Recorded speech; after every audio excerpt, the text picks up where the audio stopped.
Welcome to Newsmax TV. I'm Kathleen Walter. With us now from New York is New York Times best-selling author and investigative reporter Dr. Jerome Corsi. He's the author of the brand new book, Who Really Killed Kennedy? And it's already a bestseller. And Dr. Corsi, welcome back to Newsmax TV. Great to be back with you. Thank you very much. Well, November 22nd marks the 50th anniversary of the assassination of President Kennedy, and as you know, speculation has run rampant and conspiracy theories abound as to who and what were behind the assassination. Now, you conducted this massive investigation and reviewed recently declassified documents. What was the most significant piece of new information that you uncovered? The book reflects not only the research I've done, but my personal experience. In the 1950s, my father was a labor lobbyist with the Brotherhood of Railroad Trainmen, was very influential, the union especially, in the rise of Jack Kennedy. 1957, I ultimately managed to get a PhD from Harvard, but I was a truant from school in those years and very influenced by politics. The McClellan Committee hearings were a formative experience for me, and in the book I tell the story of a family I got to know pretty well, the Elkins family, which was the main crime family in Portland, Oregon. The star witness of the McClellan Committee hearings in 1957 was J.B. Elkins. It's a story that's never been told because the Elkins family provided the Kennedys the information about the mob moving into the Teamsters. At this time, Dave Beck, who was the head of the Teamsters in Seattle, and the Elkins family had done the wiretapping that led to Jack Kennedy being able to hold these hearings with Senator McClellan that launched Jack Kennedy's public career. The first issue of Life magazine in 1957 in February, when Jack Kennedy's picture was on the picture, on the inside of that magazine was an article on the McClellan Committee hearings with a full-size page picture of J.B. Elkins as a witness. And the Elkins family ultimately warned Jack Kennedy that he was going to be killed, warned Jack Kennedy that the plot was underway, assassin with a high-powered rifle and a scope shooting at Jack when he was in a motorcade. So even the day Kennedy died, in Fort Worth, he woke up that morning, November 22nd, 1963, talking about being assassinated. So, Dr. Corsi, the Warren Commission concluded that Lee Harvey Oswald acted alone. Is there clear and convincing evidence then that he did not, and exactly who else was involved, and what has become of that person or people today? Well, there's conclusive evidence. I begin the book with an analysis of the ballistics evidence, and it's very clear from the Parkland Hospital doctors that, for instance, the throat wound that Jack Kennedy suffered was an entrance wound. It's also clear that the doctors universally at Parkland said that the head wound was an entrance wound because the back of Jack Kennedy's skull was blown out.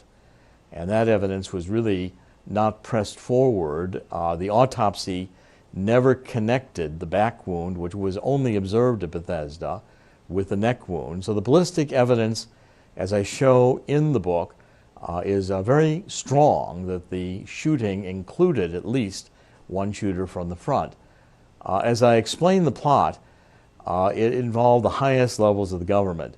I think one of the major forces behind the assassination was Allen Dulles, who was head of the CIA under President Eisenhower. And when Jack Kennedy fired Allen Dulles after the Bay of Pigs fiasco, I think that's when Jack Kennedy signed his death warrant.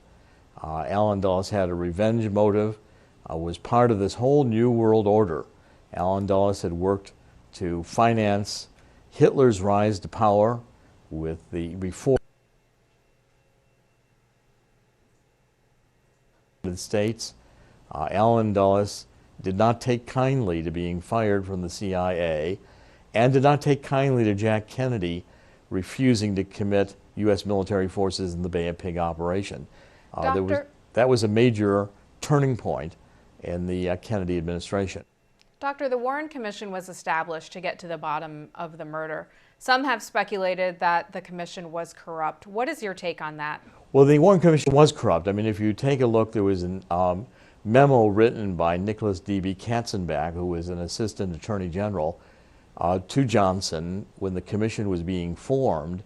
And that memo makes it clear that the purpose of the commission was to make sure the blame was put on Lee Harvey Oswald The Warren Commission was constituted, so the blame did not go on the Soviet Union, did not come back on the CIA, did not name Lyndon Johnson, although I am convinced and discussed that Lyndon Johnson knew about the assassination and was all in favor of it. Jack Kennedy was going to replace Lyndon Johnson in the 1964 ticket, and a major scandal in the Bobby Baker case was about to break in Life magazine, which would have ruined Lyndon Johnson's career. So, for instance, the Warren Commission covered up that Lee Harvey Oswald had deep ties, the FBI and the intelligence agencies. In November 1963, Lee Harvey Oswald was on the payroll of the FBI. A CIA file had been opened on Lee Harvey Oswald going back to 1957 as part of the fake defectors program, where we encouraged military to defect to the Soviet Union, really as a double agent. And Lee Harvey Oswald participated in that program. The Warren Commission knew this.